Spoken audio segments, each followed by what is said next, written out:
My name is Sebi, and this week in the office I've been doing various tasks. I've been doing some data entry for a gender analysis project that Speakers Trust is working on about their workshops. I've also been looking at the legal policies that are going to go onto the new Speakers Trust website that they're developing at the moment.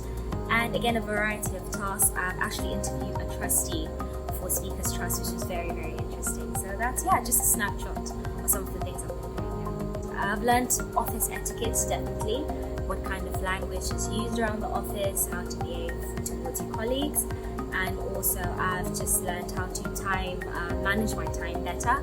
I am very bad when it comes to time management, so having to come in early and having to designate time to my tasks, it's been really helpful. I think that will really help with my studies and whatever I do in the future. I wasn't expecting the independence, so everyone knows that they have tasks to do, and there's no one like lording over you or just like big brother all-seeing eye watching you, looking at you over your shoulder. Everyone has their tasks, and again they have to manage what they do, and that was quite interesting, seeing everyone just focus on their own thing, but at the end of the day coming together and collaborating and discussing what they've been doing. It was very interesting to see that. Definitely I'd recommend people to come do work experience with Speakers Trust.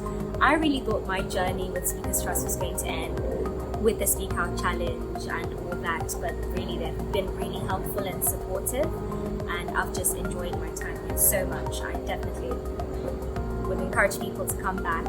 Definitely the highlight of my week has been interviewing Victoria White, one of the trustees for Speakers Trust. She just had like a wealth of advice and information for me, and it was quite nice. I felt like a journalist, Lois Lane type of thing going on. So that was really fun.